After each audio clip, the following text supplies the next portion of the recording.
परिस्थिती आहे. जर महाविकास आघाडीवर चर्चा झालीच तर इथून पुढचे जे टप्पे असतील 14, 5, 6 ज्या जागा असतील त्याच्यावरती त्या ठिकाणी चर्चा होऊ शकते. इथंपर्यंतच्या जागांच्या संदर्भात चर्चा नाही. तसं पाहिलं तर माढा तालुका जो आहे तो विकासाच्या बाबतीत जरा कमी पडलेला जनतेतून नारा आहे. तर आपण जर या वंचित बहुजन आघाडीच्या माध्यमातून लोकसभेमध्ये निवडून गेला तर माढा तालुक्यामध्ये विकासाच्या बाबतीत आपला काय ध्येय असेल?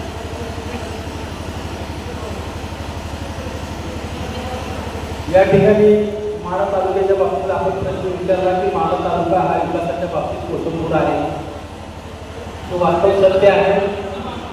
या माढा लोकसभेच्या नावानं जे माढा शहर आहे नगरपंचायत झाल्यामुळे ते शहर म्हणून काहीतरी मोठे खेळत आहे.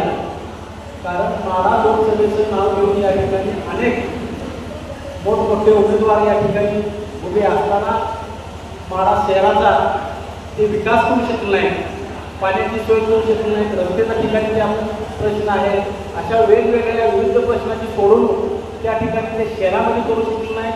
माढा तालुक्याचा प्रश्न या ठिकाणी ऊसाचा प्रश्न आहे. माढा तालुक्यामध्ये ऊस भरपूर पिकतो आणि शेतकरी हे रात्रीचा दिवस करतात, रक्ताचं पाणी करतात, ऊस पिकवतात आणि त्या शेतकऱ्याचा काटा हाणणारी टोळी सर्व पक्षीय मिळून त्या ठिकाणी FRP ठरवतात. प्रशासनाशी मिलीभगत करून FRPचा कट हाणला जातो. FRP हाणली जाते. आता तर नवीनच निघालेला आहे रस इथोनॉल, डायरेक्ट रस इथोनॉलला त्या ठिकाणी विकत आहे. त्यामुळं आपली FRP या ठिकाणी कमी आहे. म्हणून या ठिकाणी माढा तालुक्याच्या वेगवेगळ्या प्रश्नासाठी जर माढा तालुक्यातल्या माढा लोकसभेच्या लोकांनी निवडून दिलं तर या सर्व प्रश्नाला स्पर्श करण्याचं काम दिल्लीमध्ये करण्यात येईल. देशभरामधील राष्ट्रीय स्तरावरचे प्रादेशिक पक्ष आणि राष्ट्रीय स्तरावरचे सर्व पक्ष हे प्रामुख्यानं देशभरामध्ये हे आवाज उठवत आहेत की EVM मशीनमध्ये घोटाळा करून भाजप जे आहे ते सत्तेमध्ये येत आहे. अशी एकंदरीत परिस्थिती असताना आत्ताच्या निवडणुकीमध्ये वंचित बहुजन आघाडीची EVM मशीनच्या संदर्भामध्ये काय भूमिका असेल? या भारत देशामध्ये अनेक पक्ष आहेत, राष्ट्रीय पक्ष आहेत, राज्यस्तरीय पक्ष आहेत.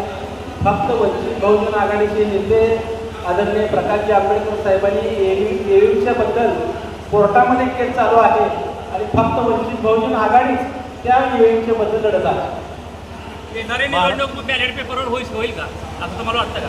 महाराष्ट्रभर सत्ताधारी आणि विरोधक या दोघांच्याही लोकप्रतिनिधी असल्यामुळे त्यांनी त्यांच्या भागात त्यांचे प्रचार दौरे पूर्ण केले.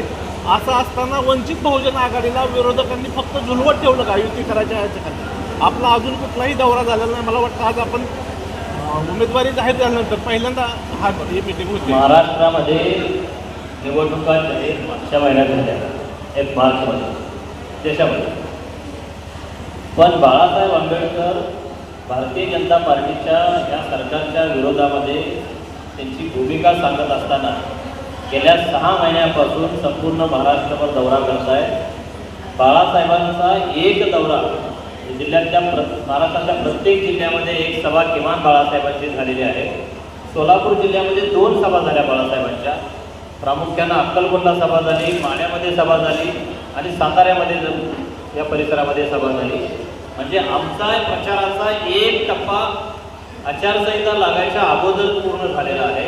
त्यामुळं आम्हाला पहिल्यापासून सुरुवात करण्याची वेळ नाही. बाळासाहेबांची भूमिका, वंचित बहुजन आघाडीची भूमिका ही अगदी तळापर्यंत सर्वसामान्यांच्यापर्यंत पोहोचलेली आहे. फक्त उमेदवार घोषित करणं बाकी होतं ते आम्ही केलेलं आहे. आणि आता निश्चितपणे इथून पुढच्या 15 दिवसामध्ये इथल्या मतदारसंघामध्ये सुद्धा ह्या प्रस्तावित पक्षांच्या पेक्षा आम्ही आघाडीवर असल्याचं तुम्हाला दिसतं. मराठा आरक्षणाच्या संदर्भामध्ये वंचित बहुजन आघाडी जे आहे त्यांची काय भूमिका आहे? का पूर्वी जे सांगितलं होतं की मराठा यांचं ताट वेगळं असलं पाहिजे, OBCचं वेगळं असलं पाहिजे, या मतावरती तुम्ही ठाम आहात का? निवडणुकीपुरतं तुमचा अजेंडा जो आहे तो वेगळा असला? पक्षाचे राष्ट्रीय अध्यक्ष बाळासाहेब आंबेडकरांनी निवडणूक लागण्याच्या अगोदर ही भूमिका घेतली होती की OBCचं ताट वेगळं असायला पाहिजे आणि मराठा समाजाच्या आरक्षणाचं ताट वेगळं असायला पाहिजे. ही भूमिका बाळासाहेबांची कायम आहे. त्याचा पुनरुच्चार बाळासाहेबांनी कायम केलेला आहे आणि ही भूमिका निवडणुकीसाठी बाळासाहेबांनी घेतलेली नाही. ती निवडणुकात ही भूमिका वंचित बहुजन आघाडीची कायमस्वरूपीची भूमिका आहे. जरांगे पाटील आणि प्रकाश आंबेडकर यांची भेट झाली होती. आता लोकसभेच्या निवडणुकीमध्ये आपले जे उमेदवार या ठिकाणी वंचितचे जे आहेत त्यांना जरांगे पाटील यांचे समर्थक जे आहेत किंवा त्यांच्याकडून समर्थन या निवडणुकीमध्ये मिळणार आहे का माढा लोकसभेमध्ये? जरांगे पाटील मराठा समाजाच्या आरक्षणासाठी पूर्वीपासून आग्रही आहे. बाळासाहेबांचे विचार, बाळासाहेबांचा स्पष्ट व्यक्तीपणा आणि बाळासाहेब मराठा समाजाला आरक्षण देऊ शकतात हा विश्वास मनोज जरांगे पाटील यांना आहे, होता. म्हणून मनोज जरांगे पाटील बाळासाहेबांच्या बाबतीमध्ये कायमच सकारात्मक भूमिका घेताना आपल्याला दिसला असेल. बाळासाहेबांनी आवाहन केलं होतं की मनोज जरांगे पाटील यांनी फक्त सामाजिक पातळीवरती आंदोलन न करता राजकीय भूमिका घ्यावी, म्हणजे मराठा समाजाला राजकीय भूमिका घ्यावी अशा विषयी बाळासाहेब आग्रही होते. त्या संदर्भामध्ये त्यांच्याशी चर्चाही झाली होती. परंतु मराठा समाजानं शेवटची त्यांची जी बैठक झाली अंतरवली सराटीमध्ये तिथे निर्णय घेतला की ते राजकीय भूमिका घेणार नाही. पण या सर्व प्रक्रियेमध्ये मराठा समाजाला बाळासाहेबांची भूमिका लक्षात आलेली आहे. जर न्याय जर मराठा समाजाला कोण देऊ शकत असेल, गरीब मराठा समाजाला, तर ते बाळासाहेब देऊ शकतात हा विश्वास मराठा समाजाला त्या ठिकाणी प्राप्त झालेला आहे. म्हणून समस्त मराठा समाज, माढा लोकसभा मतदारसंघातील नव्हे, महाराष्ट्रातील तमाम मराठा बांधव आज बाळासाहेबांच्या बरोबर खांद्याला खांदा लावून निश्चितपणे आहे.